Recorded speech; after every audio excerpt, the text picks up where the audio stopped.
a new and deadly menace lurking behind closed doors. Marijuana, the burning weed with its roots in hell.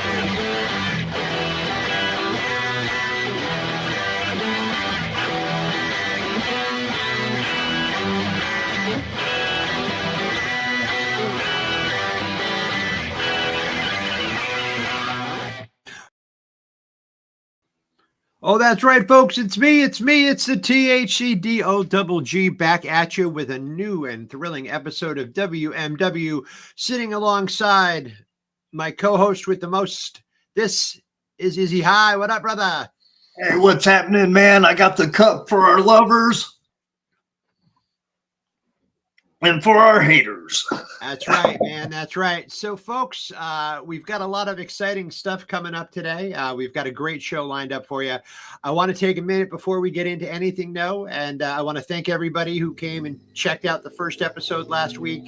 It's terribly exciting. The numbers are good. Our audience is growing, and we're going to be here every week to keep you guys up to date on all kinds of really cool stuff.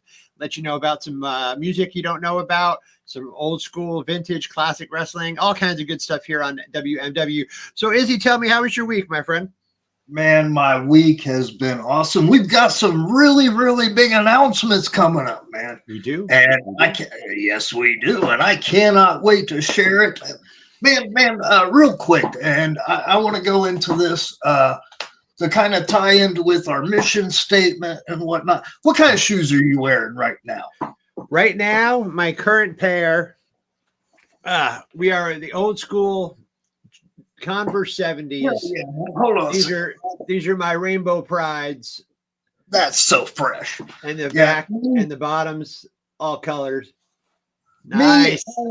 I am rocking the British Knights. Nice. And the reason that I bring this up is because we want everybody to embrace being original, being yourself, because you're truly art. And once you understand this, you understand that all art is subjective. So once you understand that you truly have the freedom to create and be yourself. So embrace that. And that's part of our mission here, is to remind everybody how awesome just being yourself is. Absolutely. Absolutely. You all bring something different to the table. You got to kind of tune out the bullshit. There's a lot of people out there that want to see you fail because it makes them feel better about themselves. And we don't have time for that here. That's not what we're about. We're about having good times, keeping folks engaged, and sharing the stuff that we love, talking about our great passions. So I don't know if you heard the news. Pardon me real quick. And being old school and being the elders we are, part of our job is passing down this knowledge, passing down the things that we think are cool that might have been forgotten, and pass it to our next generation, because this is what we truly think is awesome. And just being able to sit here, talk about weed, music, and wrestling, how awesome is that? Oh, absolutely, man. Absolutely. I love it. So Texas is at it again. I don't know if you saw this week, but they are in the process of putting a ban together on all THC products. Any product that features any amount of THC is going to be banned outright. Now, we talked a little bit last week about the medicinal importance that science has discovered over the last 40 or 50 years, studying marijuana, studying the chemical reactions in your brain, and what it can do for people like us who have problems, medical problems, whether it be mental health problems or like with yourself, your seizures and stuff like that. We are living proof that marijuana can be a positive medicine for people who need it. I know that when I was 33, I was diagnosed as bipolar. So I had lived a good long chunk of my life not knowing what was wrong with me. But between my psych drugs, which are down to a minimum now, and marijuana on a daily basis, I function pretty much, I mean, not like everybody else, but I function like normal people as it pertains to my ability to do, all of the things that I need to do, because the combination of medicines keeps my, my little voice, the little goblin in the back of my head, the bipolar goblin in the back of my head, it keeps him quiet. I know that for yourself, it has certainly served as good medicine over the years. How have you found the medicinal path to be? Because I'm assuming that's I mean, weed is great. Love weed, love being high, beautiful thing. But again, like I said, for us, for people like us, it serves such a bigger purpose.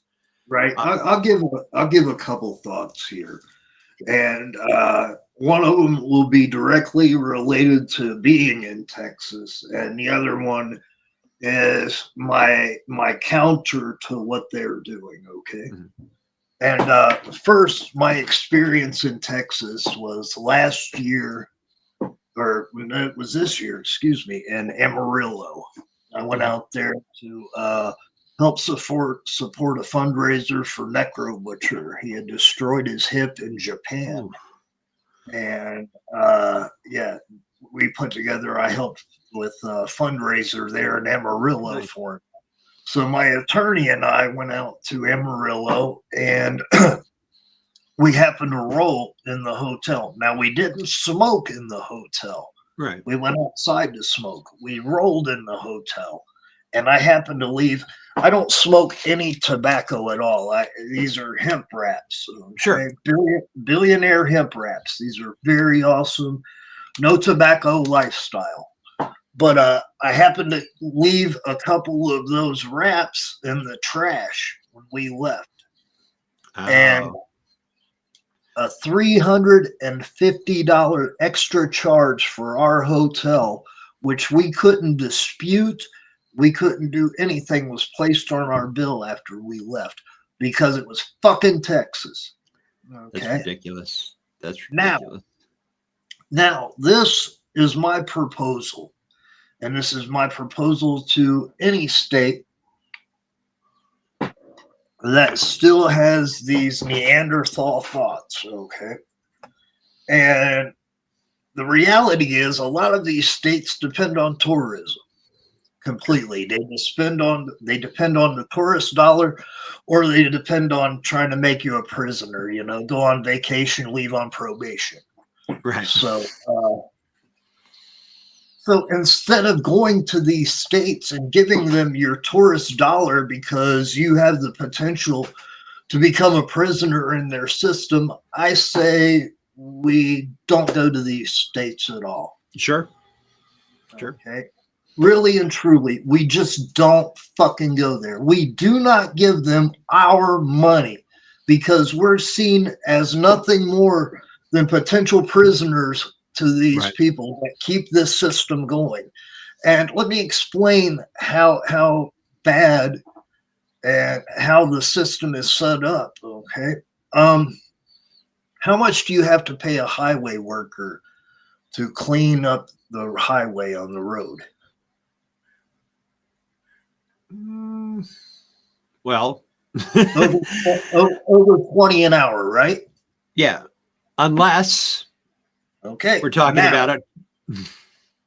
Now, if you are a prisoner of the state, now understand a lot of these prisons are private businesses, all right?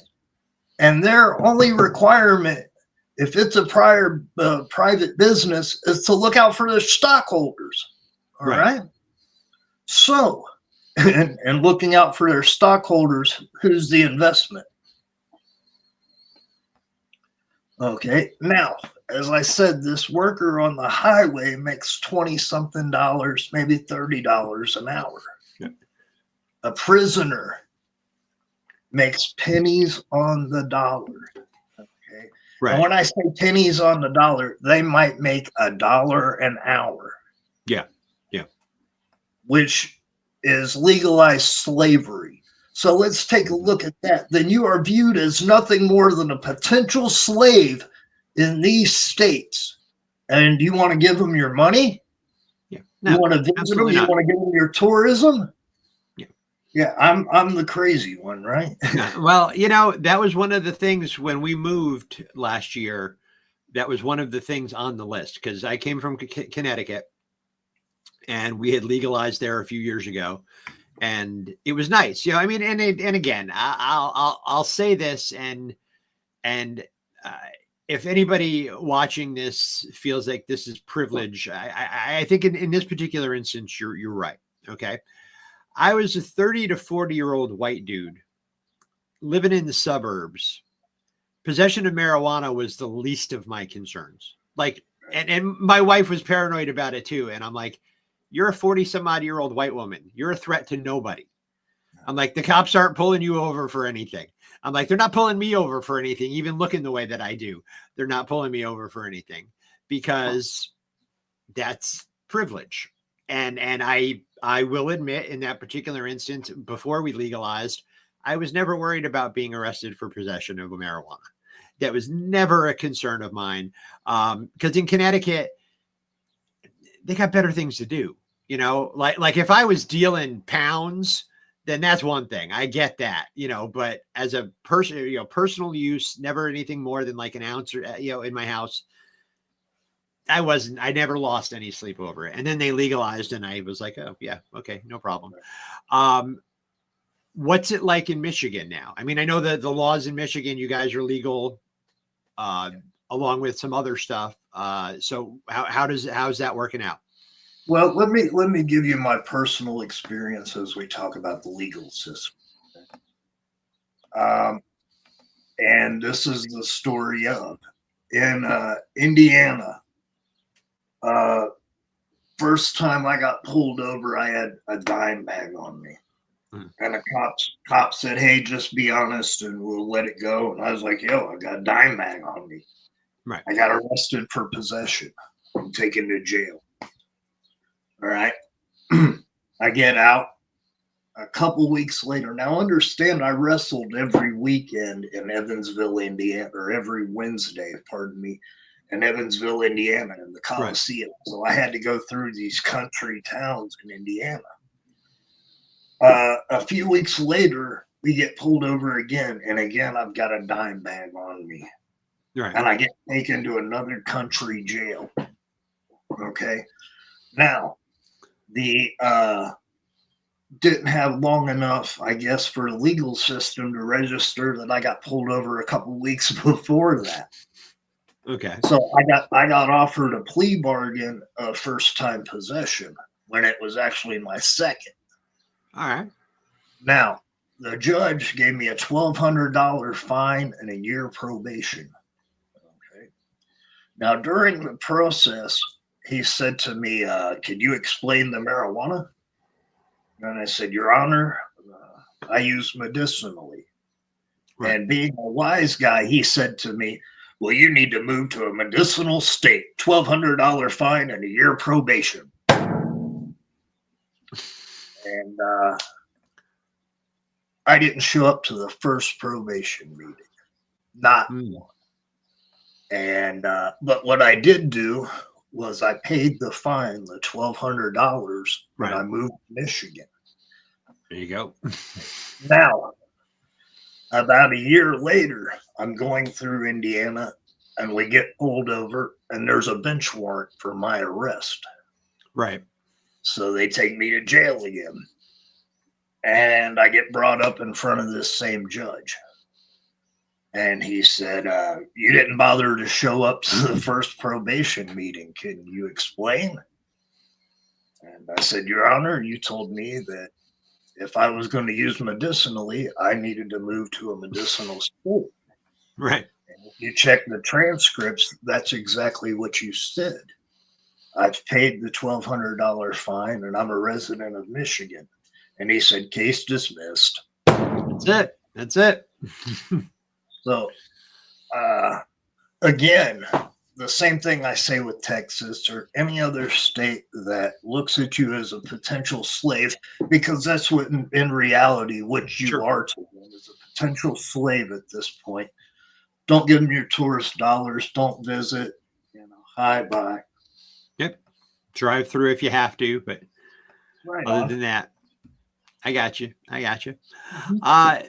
So Go ahead. now we're rapidly approaching legalization uh, across the board. I mean, it's not going to happen. I don't think it's going to happen in the next couple of years because of the current circumstances in the White House.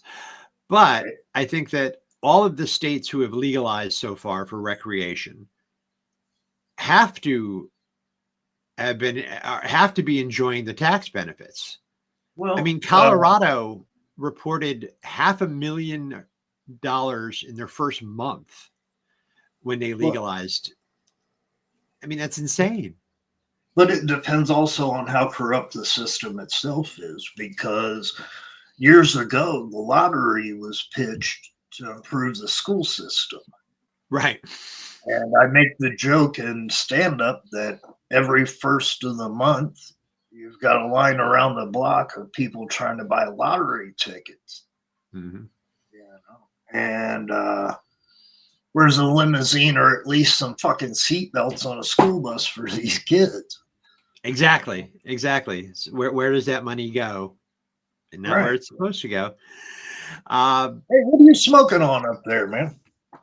what I'm working on these days, well, I've got two. I have some animal face in my Mhm. vape, Right. brought to us by the good folks at Rhythm. And I also have another cart here, which is Brownie Scout, which is delightful. If you've never tried it, I would highly recommend it. Right. And that one is a indica dominant hybrid. Today is payday, so I'll be off to the local dispensary today to pick up some flour. What Um, dispensary do you hit out there? oh, it's the good folks at Rise Dispensary. Oh, right. There's one right here in the town that I live in Quincy. Mhm. Super nice folks. I can't even begin to tell you. I mean, knowledgeable. They love what they do. They don't, there's no bullshit. It's a beautiful store. It's well taken care of. And having bought, over the years, having bought marijuana from, shady people in apartments and, having all that kind of good stuff. It's nice to have a spot now where I can go. Uh, Right. and I know what I'm getting. I know that it's not, cooked in any way. I know that, what's on the pack, what's on the little labels on the back or what are on the labels. And I haven't had any problems. Everything that I've gotten from them has been fresh. Usually they sell from like testing to market in like 30 days. Right. Um, so everything is nice. No dry shit, no, Mhm. because that's the one thing I do have to say. Like I had a guy back in Connecticut. I'd see him once a month and he'd bring me 4 ounces, and that's Right. that's all good and dandy. Except that by the time you get to the end of the month, that fourth ounce is kind of dry, and you've been smoking the same stuff for the last month. Right. So Right. the dispensary option is nice. Now I know you have a good spot down there. We're going to throw up that logo real quick. There it Uh, is. Right and, on the flower bowl. and that is the Flower Bowl. Now I saw when I was looking at their website, they have several locations. Yeah, yeah. The location I go to is 315 Inkster Road in Inkster, Michigan. And I'll tell you some of the things that we're working with today. To go with the theme of the show, yesterday I picked up an ounce of Nick the Bruiser. Nice, nice. Yeah, this is a hybrid. It's a genetic cross between Eastside OG and Fire 18. It's 60% indica and 40% sativa. Nice. Very nice. Yeah. Also, I'll tell you about just a couple specials that I always go with as well when I'm there. A pre-roll wise, I go with a company called Good Life, and Okay. these are infused pre-rolls. This is the sweet peach, and then one of my favorites, unicorn piss. I got 10 of these for $25, man. You Nice. cannot beat the price there. No, And hell then no. to top it off, We've got some wonderful edibles from the company Dank. Right on. 4 for $10, 200 milligrams each Nice. in the package. I usually get 3 indicas and 1 sativa. It really rounds you off real nicely in case you got work to do. So yeah, again, the Flower Bowl, 315 Inkster Road in Inkster, Michigan. Here's to you. Again, hemp wrap, no tobacco. And I also want to emphasize on here, I don't use any other drugs. Even with breaking my neck twice, I do not take any pills whatsoever. I just had the nerves burned in my neck to avoid taking pain pills whatsoever. Zero opiates in my body. Nice. The only thing, as I said, that we use here is marijuana. And it's the only thing that this program encourages using if needed, as well as it's kind of fun. So, we're going to take a quick commercial break, and then we're going to come back, and we're going to talk about some music. This is a trailer for an upcoming movie called The Fetus, directed by a good friend of mine, Joe Lamb, and starring, I always forget Laverne's last name, but she was the young lady who starred in Terrifiers 2 and 3. She played the badass woman who whipped Art the Clown's ass. But Fetus, this is a fucked up one, folks. We'll be right back. Check this out. You're pregnant. That can't be right. He always wears a condom. Oh, shit. Have you been lying to me? Whoa, wait a second. Do you remember when I told you that my body doesn't work the same as everyone else's? By the way, I should tell you a few things about my dad. He's a bit particular.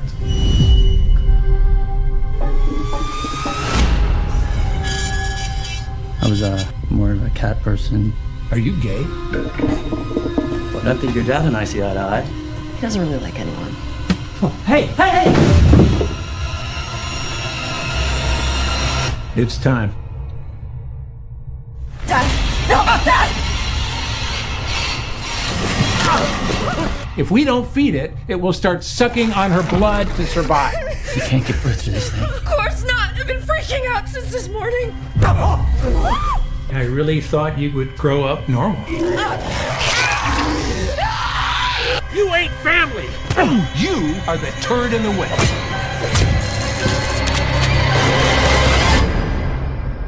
Your mom really died giving birth to you?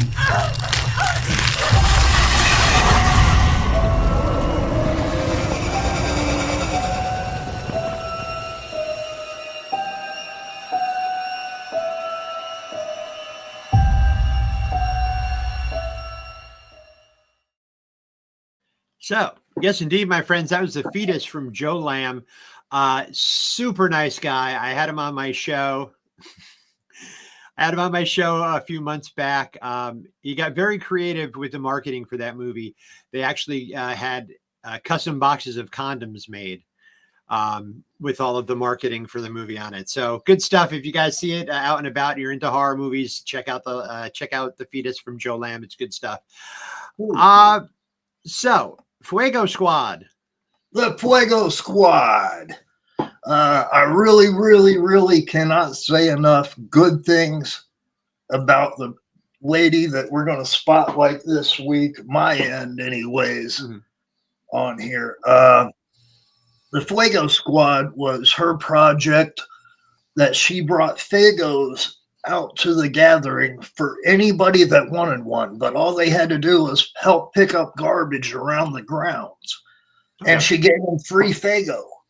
And she did that out of her own pocket and whatnot. And who I'm talking about, by the way, her name is Skippy Too Rad. Do we have a little bit of a visual or anything like that? Let me see. I've definitely, let's see. That reverb right there. But again, let me talk a little bit about Skippy. You want to talk about an artist inspired and whatnot. She's been writing poems since about the age of 7. Okay. And at about the age of 10, she started putting them together in music and started singing, and then later on went into rap. Oh, pardon me. She's out of Akron, Ohio. And There she is. yeah, really, really awesome artist, awesome person. And right now, Mickey Knuckles with JCW. Let's tie this together with the wrestling. Absolutely. JCW's been out on tour. They're getting ready to go back out on tour. My nephew Mosh Pit Mike out there. Mickey Knuckles is actually using her song Trick or Treat for ring music. So you want to give a little bit of sample of Trick or Treat? Absolutely. Let's drop that track. Here we go, baby.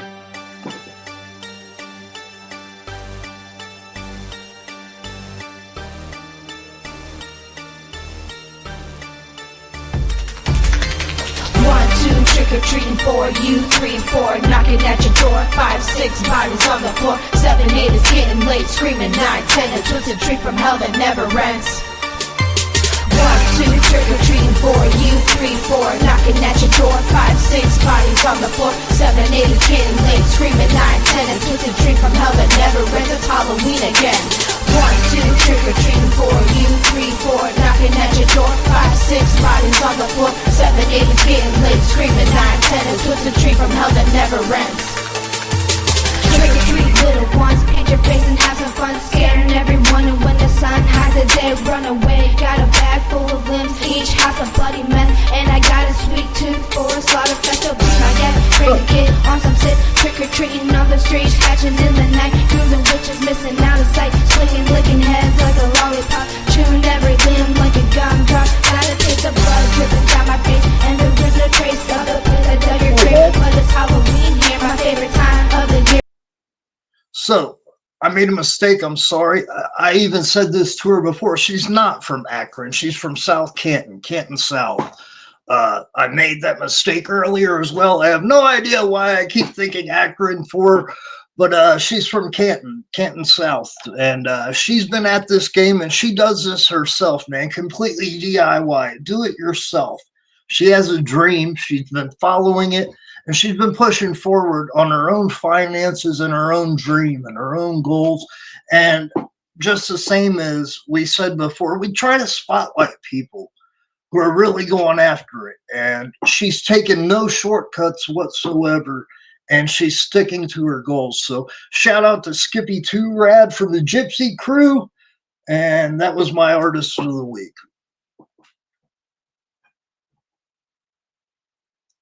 Can't hear you, my friend. My artist of the week There we go. comes from, well, it's weird. Half the band comes from the United Kingdom, and the lead singer comes from Norway, or is it Norway? Well, one of the Norway, Sweden, Amsterdam, that neck of the woods there. And I met her. Her name's Anya, and I met her on a podcast that I was doing with a filmmaker and the cast and crew of an indie film. And super nice people, great film. But her and I got to talking, and she happened to mention that she was the lead singer in a all-female death metal band. And I was like, well, shit, man, I don't believe I've ever heard of an all-female death metal band. And so she sent me the link. So this is the video for Rise to Power. And the band's name is Matare, Maatare. I don't know, some crazy. You're gonna have a link in the comments, right? Yes, I'll have a link in the comments. So Or this is Rise. read it. Yeah, this is Rise to Power. Check this one out.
Yeah, man, those ladies are badass. That's pretty fucking hardcore, huh? Oh yeah, and she like if you talk to her, just like have a conversation with her, you would never in your life guess that that's what she does for a living.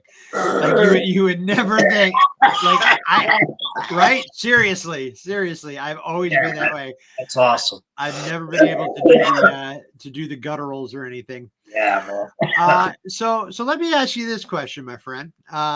Us being about the same age and all, what was your first concert? Shit. I'm not sure.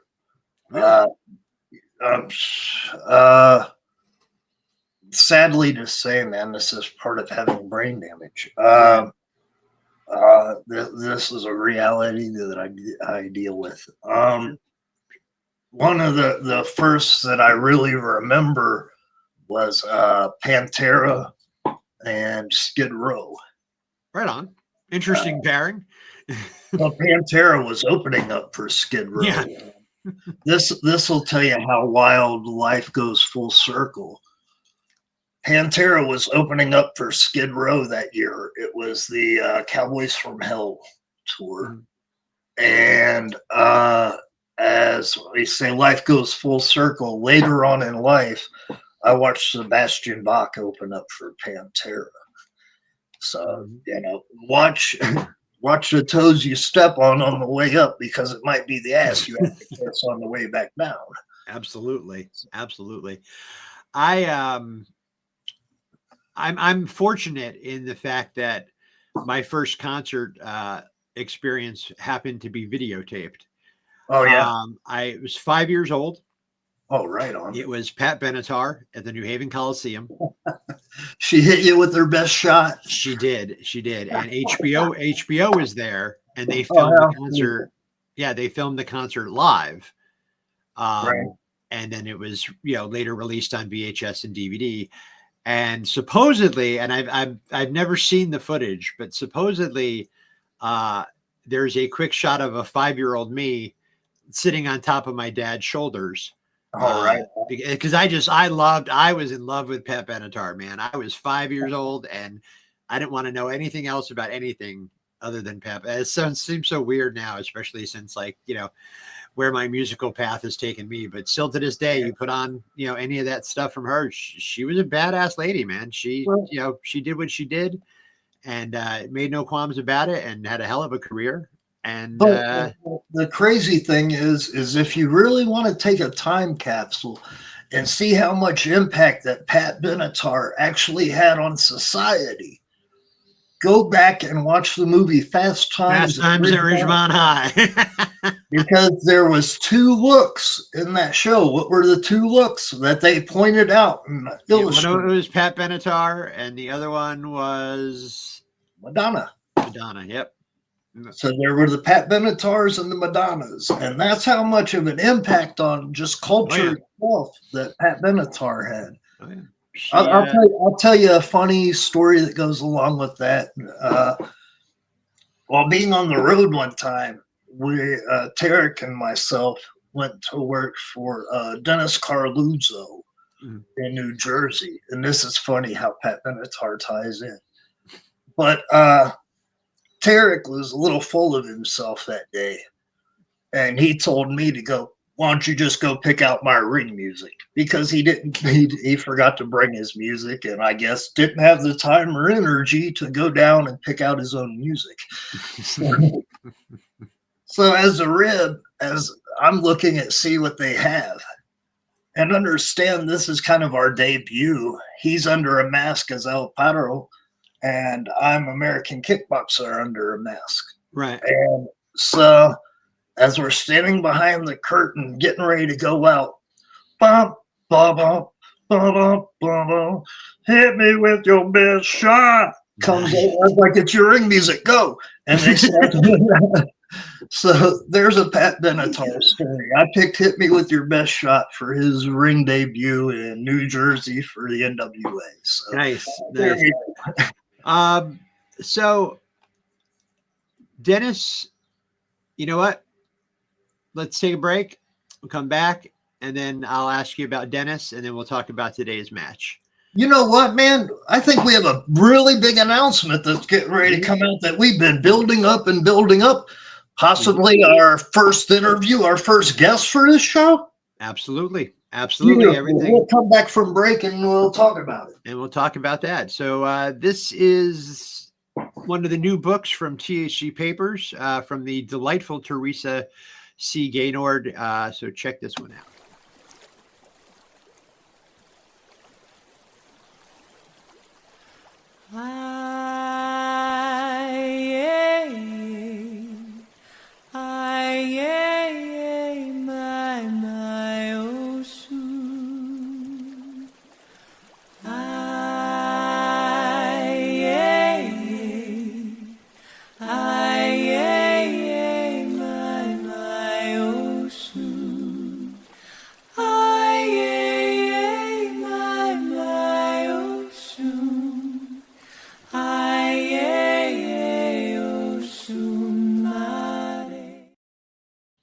All right. Thank you very much. Daughters of Ocean.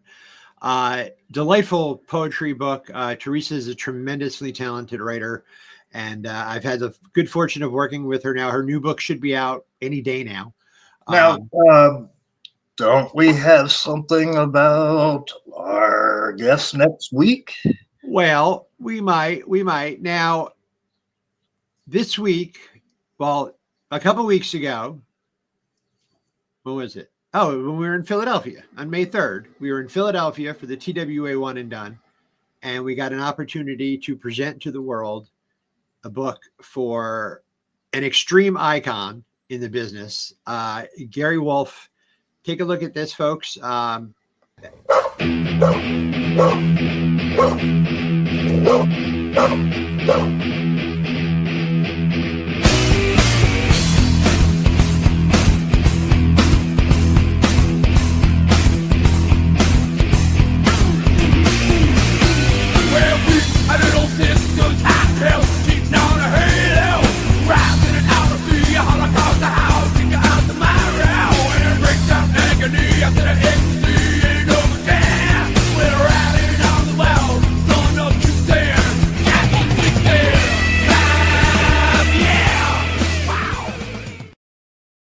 There it is, right. man. Next week, our first guest, our first interview here on WMW, the Pitbull, Gary Wolf.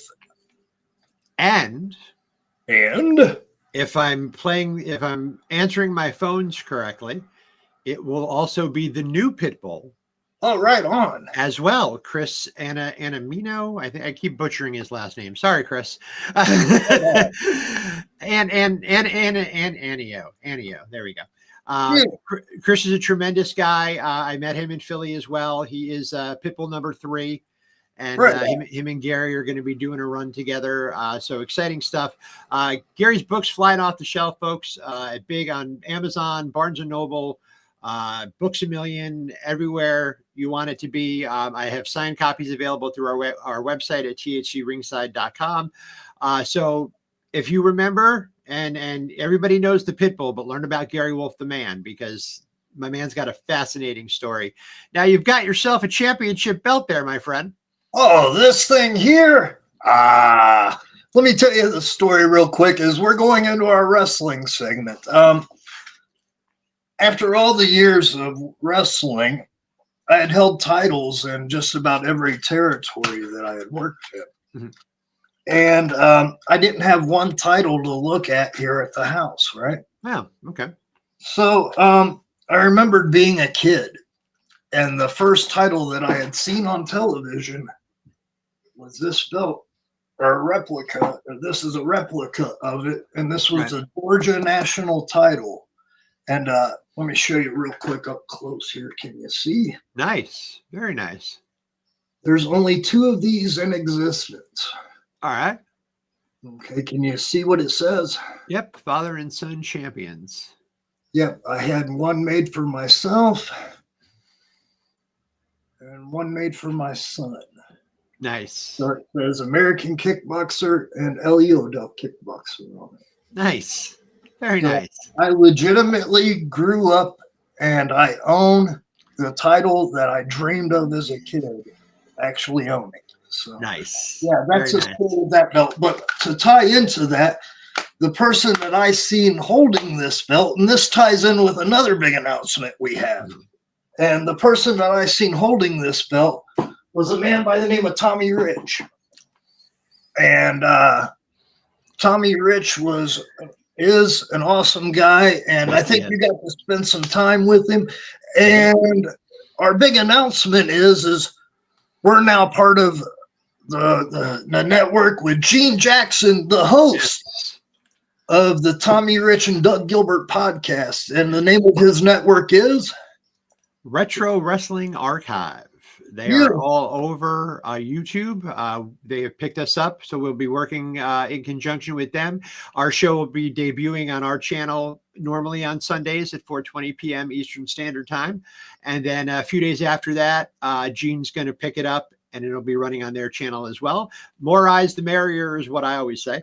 Yeah, and Gene Jackson is an awesome, awesome person. Again, somebody we're putting a spotlight on, the DIY. He does it himself, and he puts out a great product all the way around, and also a stand-up comedian on top of it, and the author of the new Eddie Gilbert book. Yes.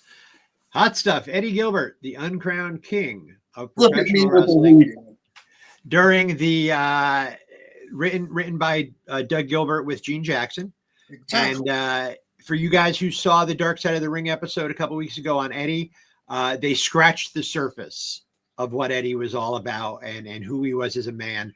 And Tommy, Doug rather, and Gene did a tremendous job telling his story. I did get to hang out with all three of them, Tommy and Doug and Gene, in Philadelphia, and absolute delight. We've got some more work, some more projects to do together as well.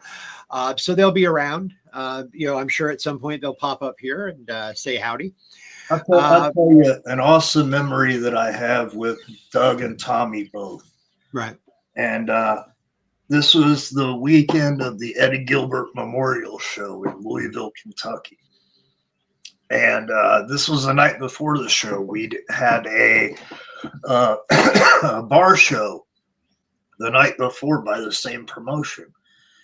And Tracy Smothers worked with Terry Funk on this show. And Tracy and I were rooming together that night. And we got back to the hotel. And Tracy, God bless him, he laid down on the floor. And he said, if we see him later on tonight, don't tell him I'm laying here on the floor. All right. So what happened during their match is Terry gets intense and he ties up with Tracy and talking shit to him while he's punching him. What are you going to do about it, motherfucker?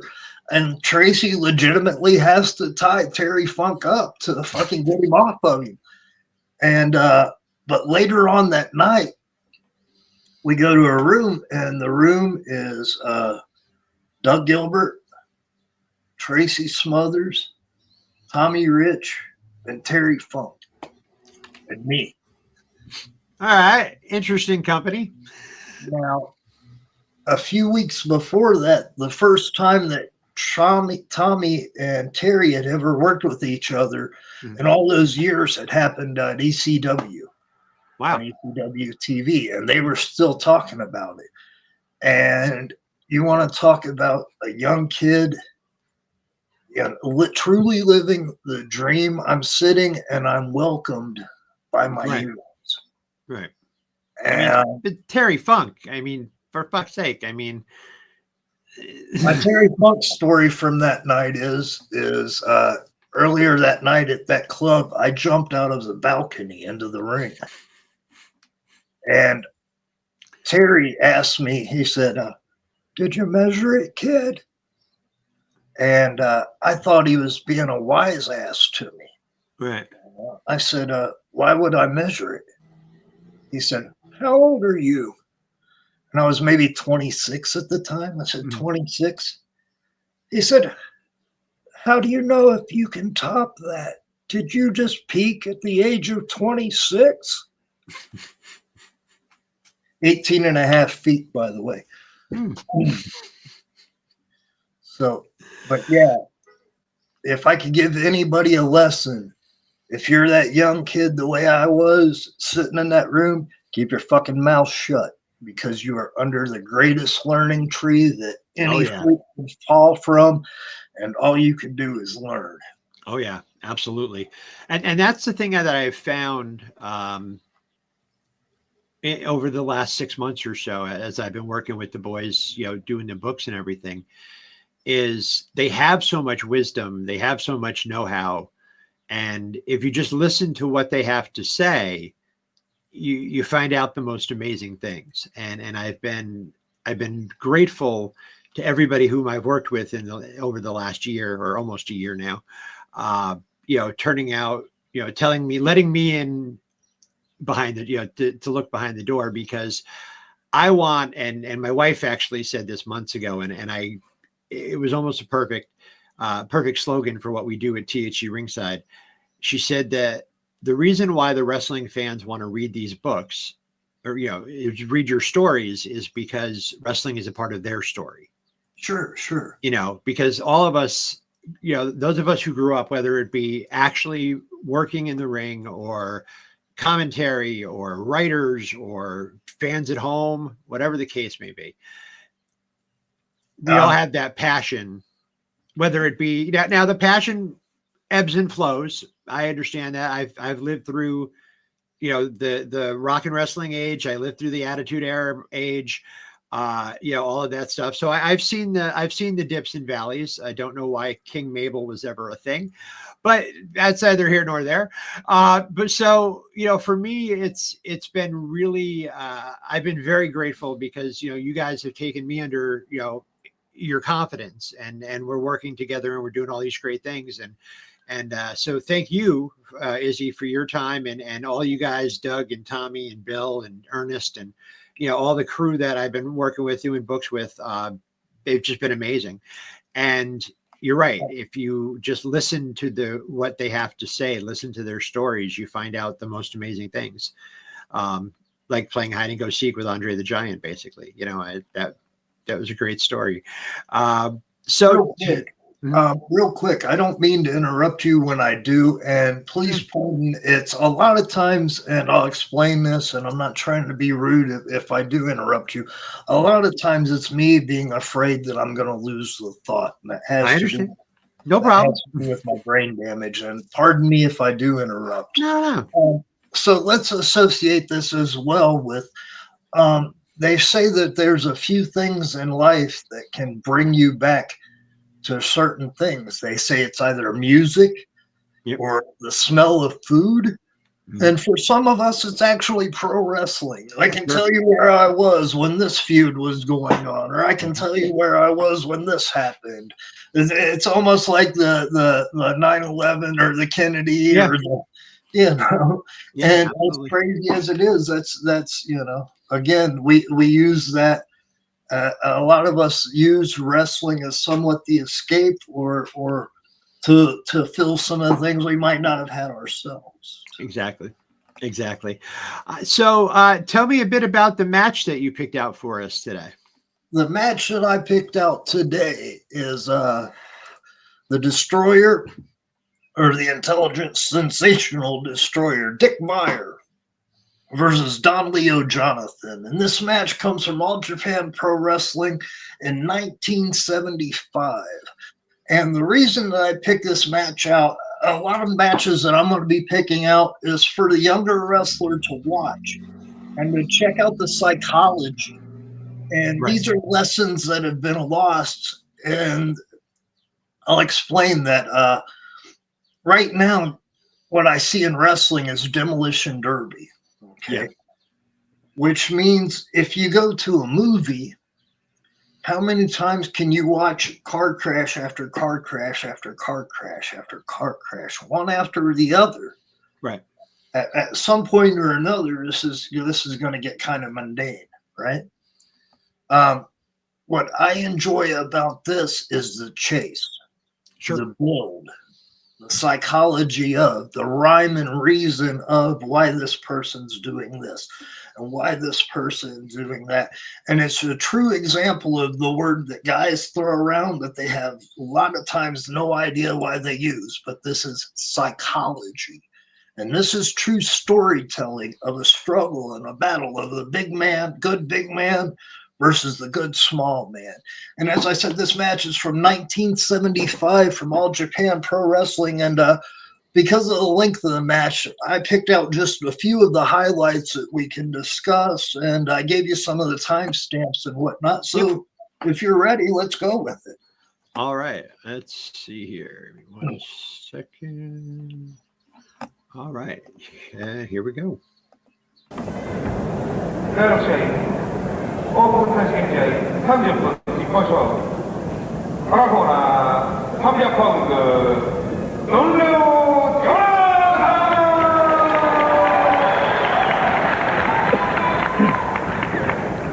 青コーナー240パウンドザ・デストロイヤー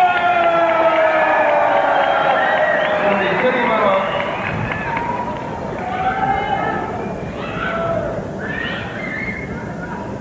We have the timestamp for that first one. Yep. Hold on. There we go. 大型ファイターと、それから、どちらかというと小型のデストロイヤーと、面白い試合になりそうですね。そうですね。デストロイヤーとジョナサンですと、やはり体重差にして約60ポンドありますね。そうですね。28キロ違いますね。はい。そうなりますとね、比較的小柄のデストロイヤーとしては。Okay, so here's what's funny to me about that, if I may. That move, that whole thing right there, would get booed today. Right.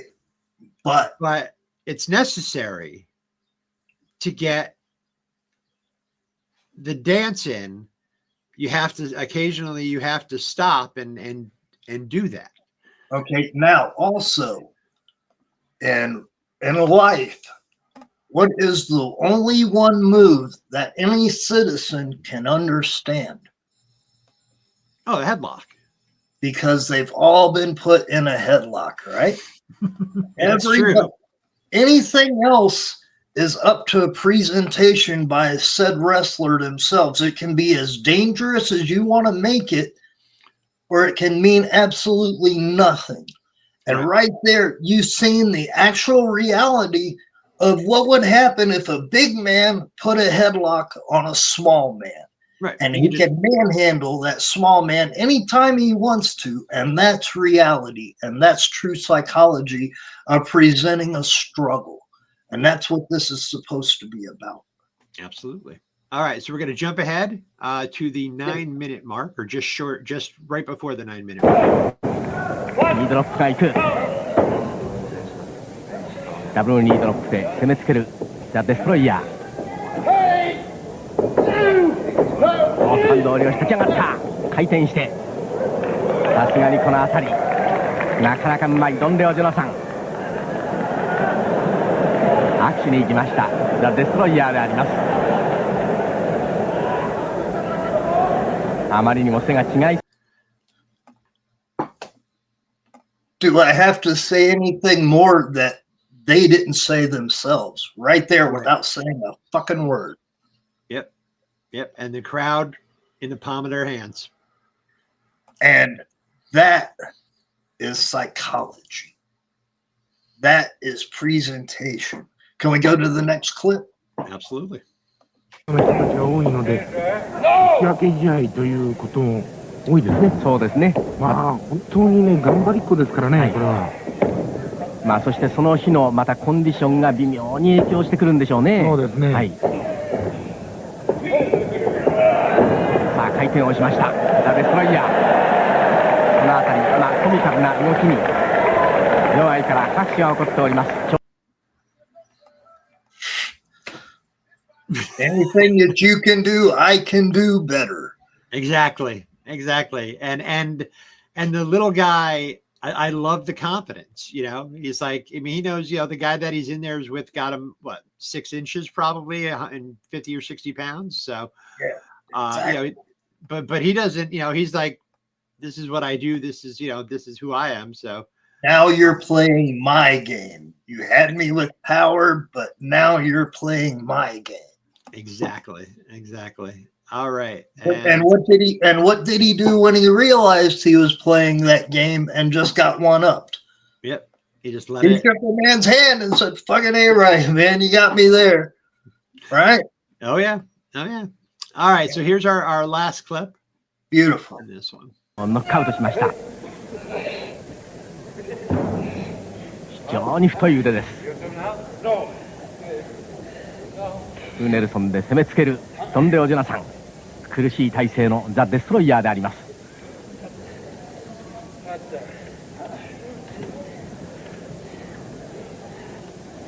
スタンスを広げてなんとか逃れたいザ・デストロイヤー。レフリーはジェリー・マードックであります。デストロイヤーに効いています。ノーという声が出ました。ようやくクリアしましたデストロイヤー。しかしそれをまた持ち上げたドンレオ・ジョナサン。また同じ体勢です。The upside to being a big man. Again, is the struggle between the good big man and the good little man. Yep. And the good little man didn't overpower the good big man at all, right? He didn't take away from his strong point of this match at all. No, not at all. Not at all. He made it believable. And see, moves like the headlock and the full Nelson, those are great for that because, like a lot, like with the headlock. I mean, come on, how many times have you put a friend in a full Nelson when you're just fucking around? You know, you're like, you know, I mean, you know, that's one of those things that average people can relate to, and to see that when you've got that leverage over. You know, it makes it a much more effective move. I mean, people, you know, hot or cold about Chris Masters and that whole master lock thing, but it was an effective full Nelson, and I think it highlighted a move that really hadn't been highlighted since like Hercules and Billy Jack back in the 80s. The other thing that I wanted to present and point out is as we talked about before, things are as dangerous as you want to present them to be, correct? Right. Now, those moves, those holds were applied, and they weren't just transitions. Right. These were actual holds. And if you look at UFC, if you look at any of MMA or anything like that, what are they eventually trying to do? Yeah, they're trying to get a hold. Yeah. Just get a hold. If they can get a hold, then they have the potential to submit you. And that's what this is supposed to be about. Right. Winning by pinfall or submission. Exactly. And when we get so far away from the point, it's like they asked Jake Roberts. They said, Jake, what do you think about everybody that uses the DDT and people kick out? He said, apparently I'm the only one that does it right because nobody kicked out. That's right. And so back to point, and this again is a lesson for the young wrestler, is anything you do can be as dangerous as you want to present it, because remember, this is a presentation. Okay. It was a work when I won and it was a work when I lose. Right. And no matter again, it's as dangerous as I want to present it. Right. And once you remember that, then we can get back to the roots and exactly what UFC took from pro wrestling and why it's successful today. Sure, absolutely. So good stuff there. The old school at its best, believable, and that's the whole other thing too that is lost today. Is, you know, the average guy or girl could climb into the ring and put somebody in a headlock, or put somebody in a full Nelson type of move. And that makes it relatable to them. Mm-hmm. They can't jump off the rope, flip 27 times in the air. You know, the average person can't do that.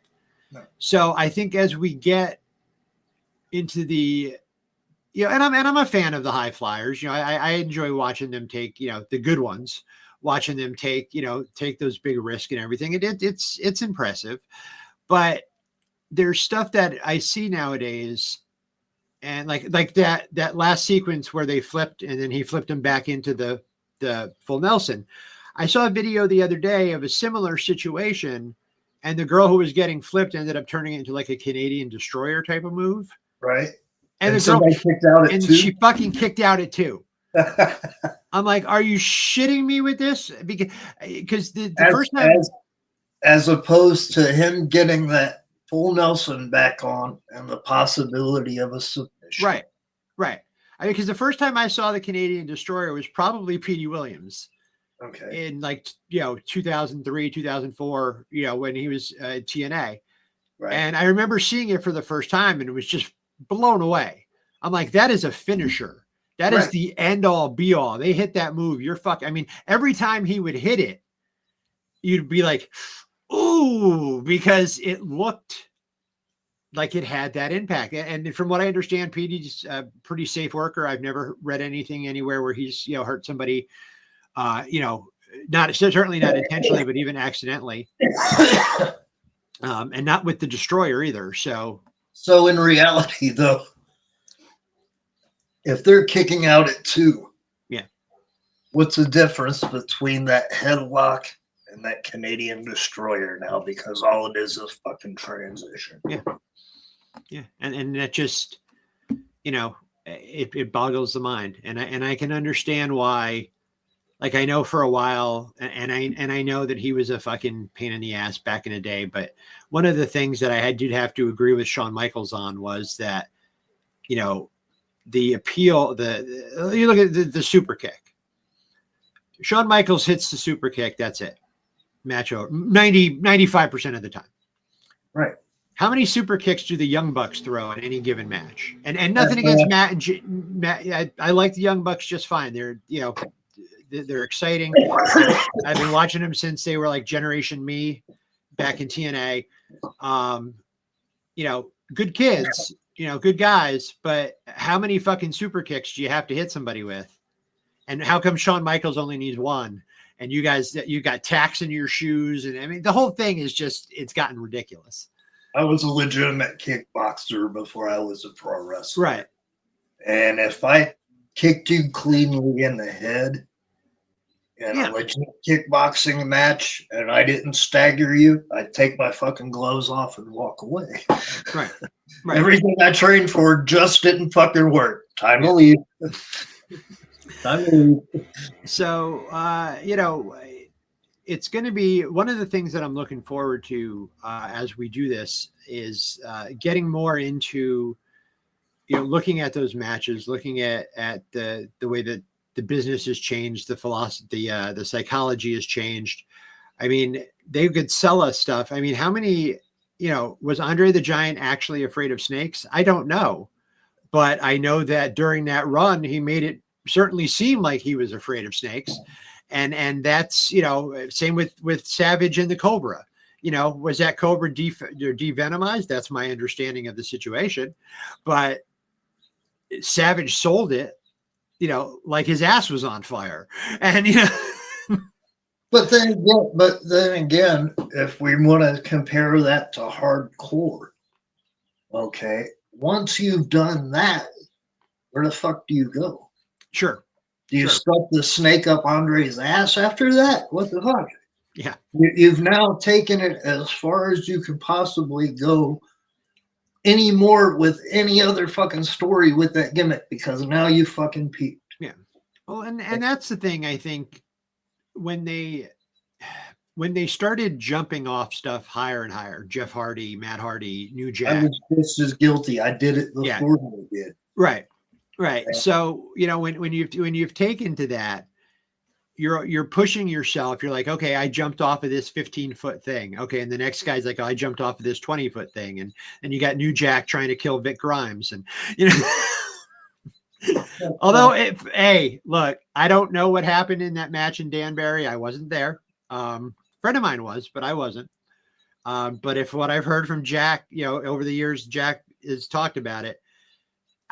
you know, did he go too far the next time? Yeah. I think I mean, he himself has said he legitimately was trying to kill Vic Grimes. So. Well, I have my own story with New Jack that we'll go into at a later date. Nice. Well, you know what? I think next week I'm going to find a New Jack match, not Mass Transit, but something, you know, something that highlights who New Jack was, because that cat paved his own road, man. And okay, man, we'll go into the story real quick. Myself and Necro Butcher were doing the booking for weekly shows in Evansville, as I made reference to. right. And Necro and Jack were close. They were cool. Sure. And I had one angle booked with a white tag team and my black tag team, who I actually trained both the guys.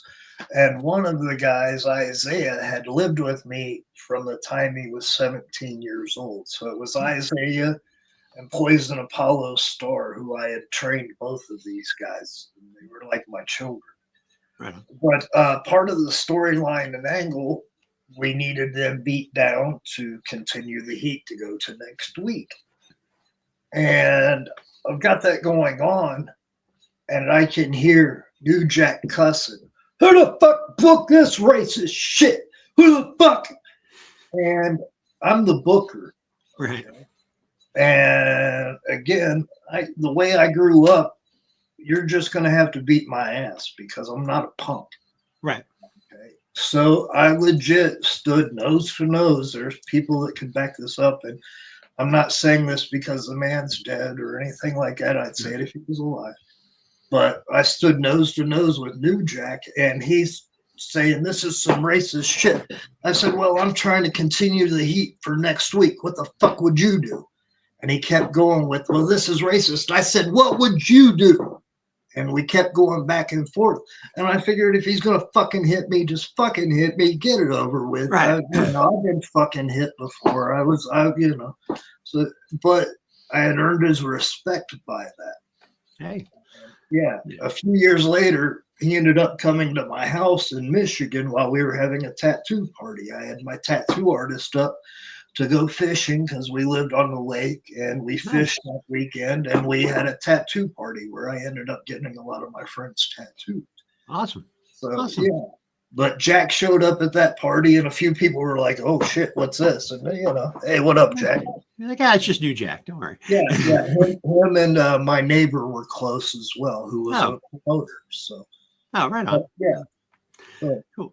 All right. Well, I think we have come up to our end of our show today, but some good stuff, some new music. So definitely you guys are going to want to go ahead and check out Skippy 2 Rad and Madakari. There'll be links in the comment section below for both of those. We will be back next week with our very special guest, Mr. Gary Wolf and Mr. Chris Anino, the new Pitbull. And we're going to talk about hardcore wrestling. We're going to talk about Gary's new book and, you know, kind of pick his brain a little bit. Maybe we'll watch a Pitbull's match next week. Right. That'll be good. And, you know, folks, we want to thank you for tuning in with us. Again, thank you for all of the views from the first week of the show. We're going to be here every week talking about the things we love, weed and music and wrestling, because with the three of those, your life is pretty much complete. I think if you've got that all under check, you don't have to worry. You're in good shape. So, Izzy, I will talk to you, my friend, during the week, and we will get together and we will have a great show. And there's some other announcements that we're going to be making over the next few weeks, folks. A lot of stuff happening. We're teaming up here, and we're going to be the hottest new tag team. So don't worry. So for me, the THC DOGG and Mr. Izzy High, folks, we'll see you next week.